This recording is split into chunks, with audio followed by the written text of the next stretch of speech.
ബാർസലോണയോ champions league favourites? ശരിക്കും ഇങ്ങനെ കളിച്ചാൽ കപ്പും കിട്ടില്ല, ഒരു കോപ്പും കിട്ടില്ല. അൾട്ടിമേറ്റ്ലി ബാർസലോണ ഫസ്റ്റ് ലെഗിൽ ജയിച്ച ആ ഒരു സ്കോർ ലൈനും ഈ മത്സരത്തിൽ വീണ് കിട്ടിയ ഓൺ ഗോളും അവരെ രക്ഷിച്ചു. കളി 3-1 തോറ്റിട്ടും ബാർസ സെമിഫൈനലിൽ കയറി. പിന്നെ എന്തിനാണ് ഞാൻ ഇങ്ങനെ കിടന്ന് പറയുന്നതെന്ന് നിങ്ങൾ ആലോചിക്കുന്നുണ്ടോ? വെയിറ്റ് ചെയ്യൂ, ഐ ആം ദി ആൻസർ. ഞാൻ പറഞ്ഞുതരാം. ശരിക്കും ചാമ്പ്യൻസ് ലീഗിൽ ഇനി ബാക്കിയുള്ള ടീമുകളെ വെച്ച് കമ്പയർ ചെയ്യുമ്പോൾ ബാർസലോണ തന്നെയാണ് ഫേവറേറ്റ്സ് എന്ന് ഞാൻ ഈ മത്സരത്തിന് മുമ്പ് വരെ വിശ്വസിച്ചിരുന്നു. PSG ഈ സീസൺ എന്നെ ഒരുപാട് എന്റർടൈൻ ചെയ്തൊരു ടീമാണ്. പക്ഷേ അവരും അവരുടെ സെക്കൻഡ് ലെഗ് ആസ്റ്റൺ വില്ലയോട് തോറ്റു. റയൽ മാഡ്രിഡിനെ ചാമ്പ്യൻസ് ലീഗിൽ ഒരിക്കലും എഴുതി തള്ളാൻ പറ്റില്ല. അവരെപ്പോഴും ഒരു ഫേവറേറ്റ്സ് തന്നെയാണ്. പക്ഷേ അവർക്കും ആർസണലിനെതിരെ ഒരു വലിയ ടാസ്ക് ഇനി മറികടക്കേണ്ടിയിരിക്കുന്നു. ഈ പറഞ്ഞ ആർസണലിനും ഫൈനൽ വരെ പോയി അവിടെ ചെന്ന് കപ്പടിക്കാനുള്ള ഒരു ബിഗ് മാച്ച് മെന്റാലിറ്റി ഉണ്ടോ എന്ന് നമ്മൾ ഇനിയും അറിയേണ്ടിയിരിക്കുന്നു. ഈ പറഞ്ഞ ടീമുകളൊക്കെ ബാർസേനെ നേരിടുകയാണെങ്കിൽ അവർ ഫൈനലിലെ ഏറ്റുമുട്ടുള്ളൂ. പക്ഷെ അതിനു മുമ്പ് ചെറിയൊരു മത്സരം കൂടെ ബാക്കിയുണ്ടല്ലോ. ആ ഒരു സെമി ഫൈനലിൽ ബാർസയെ ആര് നേരിടും എന്നുള്ളതിന് ഈ തോൽവിക്ക് ശേഷം ഒരുപാട് പ്രസക്തി കൂടി വരികയാണ്. ബയേണിനെ മറികടന്ന് ഇന്റർ ആണ് ബാർസയെ സെമിയിൽ നേരിടുന്നതെങ്കിൽ അത് ഹാൻസി ഫ്ലിക്കിന് ഒരു ചെറിയ പ്രശ്നമായി മാറിയേക്കാം. ഇന്റർ ഒരു ടിപ്പിക്കൽ ഇറ്റാലിയൻ ടീമിനെ പോലെ കളിക്കുള്ളൂ. അവർക്ക് നല്ല കോച്ചിങ് ലഭിക്കുന്നുണ്ട്. അതുപോലെ തന്നെ ഒരുപാട് സമയം അവരെല്ലാവരും ഒരുമിച്ചൊരു ടീമിന്റെ ഭാഗമായി സ്പെൻഡ് ചെയ്തിട്ടുള്ളത് കൊണ്ട് തന്നെ ആ ഒരു യൂണിറ്റി ആ ടീമിലുണ്ട്.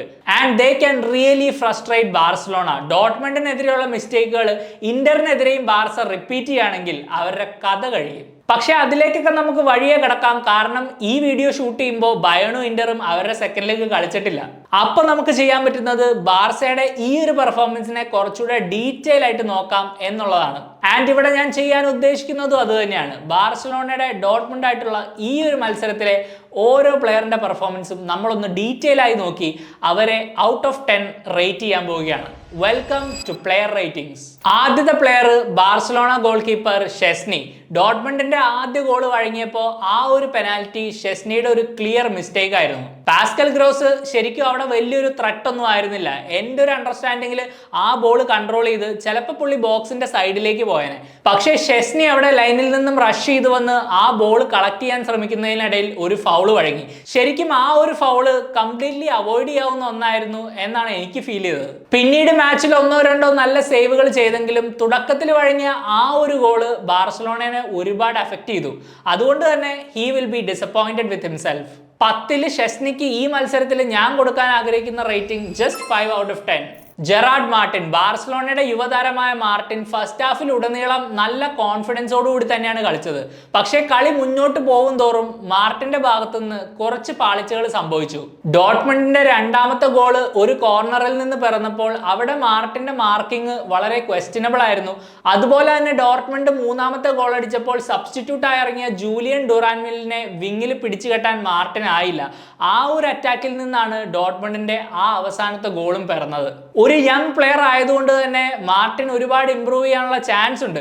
പക്ഷേ ഈ ഒരു പെർഫോമൻസ് പ്യുവർലി എടുത്തു നോക്കുകയാണെങ്കിൽ റേറ്റിംഗ് ഒരു 4 ഔട്ട് ഓഫ് 10 മാത്രമേ ഉള്ളൂ. പാവ് കുബാർസി എനിക്ക് ഒരുപാട് ഇഷ്ടമുള്ള ഒരു യങ് ഡിഫൻഡർ ആണ്. ഈ ഒരു ചെറിയ കാലയളവിൽ തന്നെ ബാർസലോണയ്ക്കും സ്പെയിനിനും വേണ്ടി അദ്ദേഹം വലിയൊരു ഇമ്പാക്റ്റ് ഉണ്ടാക്കി കഴിഞ്ഞു. പക്ഷേ ഈ ഒരു മത്സരത്തിൽ എനിക്ക് ഫീൽ ചെയ്തത് ബാക്കിയുള്ള ഡിഫൻഡേഴ്സിൻ്റെ ഒന്നും ഇനഫ് സപ്പോർട്ട് കുബാർസിക്ക് ലഭിച്ചില്ല എന്നുള്ളതാണ്. അതുകൊണ്ട് തന്നെ നമ്മൾ യൂഷ്വലി കുബാർസിയിൽ നിന്ന് കാണുന്ന ആ ഒരു പ്ലേ ബിൽഡിംഗ് എബിലിറ്റി ഒന്നും ഈ കളിയിൽ വളരെ നന്നായിട്ട് കാണാനായില്ല.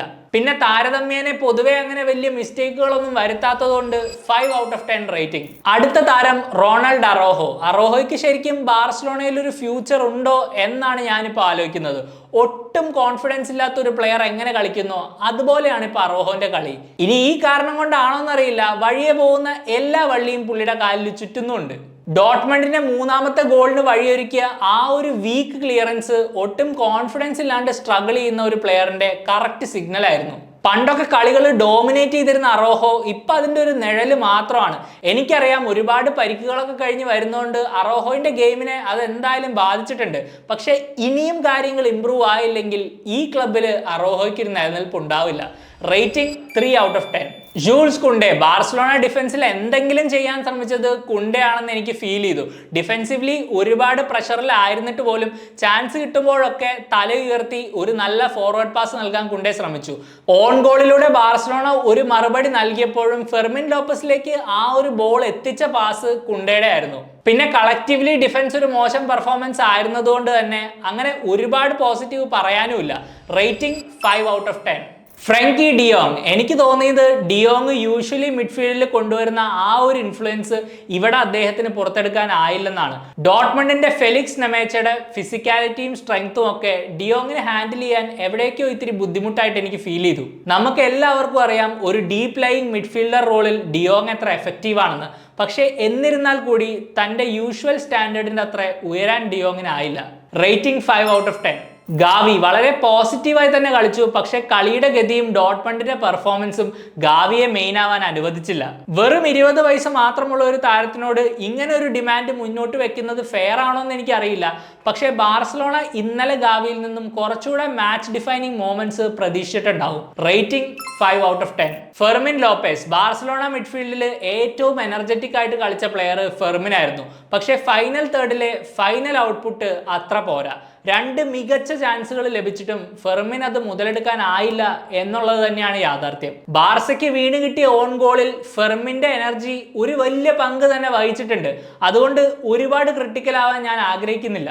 പിന്നെ ഈ താരത്തിന്റെ വർക്ക് റേറ്റിനെ കുറിച്ചും നമുക്കൊരു ഡൗട്ടും ഇല്ല. On and of the ball അടിപൊളിയായിട്ട് തന്നെ വർക്ക് ചെയ്തു.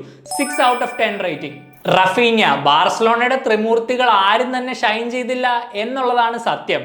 റഫീഞ്ഞയുടെ ഈ സീസണിലെ കോൺട്രിബ്യൂഷനുകളെ കുറിച്ച് ഞാൻ പ്രത്യേകിച്ച് എടുത്ത് പറയേണ്ട കാര്യമില്ലല്ലോ. അതുകൊണ്ട് തന്നെ ഈ താരത്തിലുള്ള പ്രതീക്ഷ എപ്പോഴും വളരെ കൂടുതലാണ്.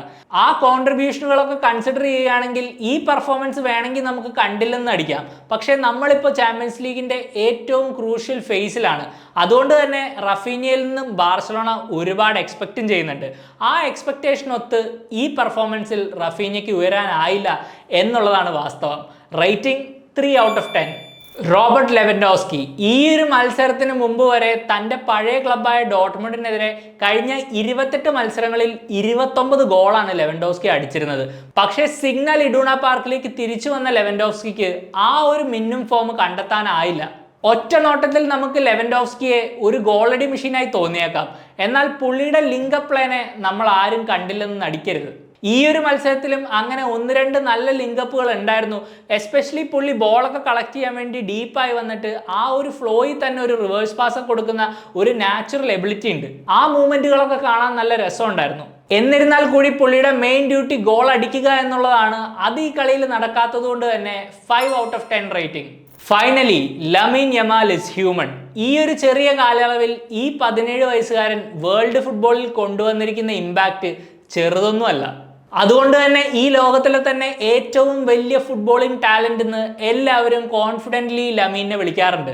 ആൻഡ് ഈ ഒരു പെർഫോമൻസ് പ്രൂവ് ചെയ്തത് even the great Lamine Yamal can have an average game. ഈ ചുരുങ്ങിയ കാലയളവിൽ ലമീന്റെ അച്ചീവ്മെന്റ്സ് നോക്കുകയാണെങ്കിൽ നമ്മൾ പലരും പലപ്പോഴും അവൻ വെറും 17 വയസ്സുള്ള ഒരു ടീനേജർ ആണ് എന്നുള്ള കാര്യം മറന്നു പോകാറുണ്ട്. ഇത്രമാത്രം ഹൈ ഇന്റൻസിറ്റി മത്സരങ്ങൾ തുടർച്ചയായി കളിക്കുന്ന ഈ ഒരു കാലഘട്ടത്തിൽ ഇങ്ങനെ 1-2 ആവറേജ് പെർഫോമൻസുകൾ തീർച്ചയായിട്ടും എല്ലാ പ്ലെയറിൽ നിന്നും വരും. അൺഫോർച്ചുനേറ്റ്ലി അങ്ങനെ ഒരു മത്സരമായിരുന്നു ഇതും. സത്യം പറഞ്ഞാൽ ഈ മത്സരത്തിൽ യമാൽ കളിക്കുന്നുണ്ടെന്ന് തന്നെ ഞാൻ കുറച്ച് കഴിഞ്ഞപ്പോൾ മറന്നുപോയി. കാരണം ആ ഒരു പിക്ചറിലെ പുള്ളി കുറെ നേരത്തേക്ക് ഇല്ലായിരുന്നു. യമാലിന്റെ ടാലന്റിനെ കുറിച്ച് നമുക്ക് ആർക്കും ഒരു ഡൗട്ടും ഇല്ല. He is A world class player. പക്ഷേ ഈ ഒരു പെർഫോമൻസ് വെറും 3/10 അർഹിക്കുന്നുള്ളൂ എന്നാണ് എൻ്റെ അഭിപ്രായം. That's it guys. ഈ വീഡിയോയുടെ അവസാനിക്കുകയാണ്. നമ്മൾ നമ്മുടെ സ്ഥിരം 5 കാര്യങ്ങളും 3 കാര്യങ്ങളും ഒക്കെ മാറ്റിപ്പിടിച്ച് ഇതുപോലെ കുറച്ച് variety type of content try ചെയ്താലോ എന്ന് ആലോചിക്കുകയാണ്.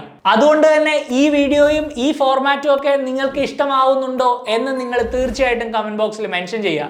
നിങ്ങളും എന്നെ പോലെ ഈ മത്സരം കണ്ടിരുന്നെങ്കിൽ നിങ്ങളുടെ അഭിപ്രായങ്ങൾ എന്നെ അറിയിക്കുമെന്ന് ഞാൻ പ്രതീക്ഷിക്കുന്നു. പുതിയൊരു വീഡിയോ ആയിട്ട് ഞാൻ വീണ്ടും വരാം. അതുവരേക്കും എപ്പോഴത്തെയും പോലെ you take care. Bye for now.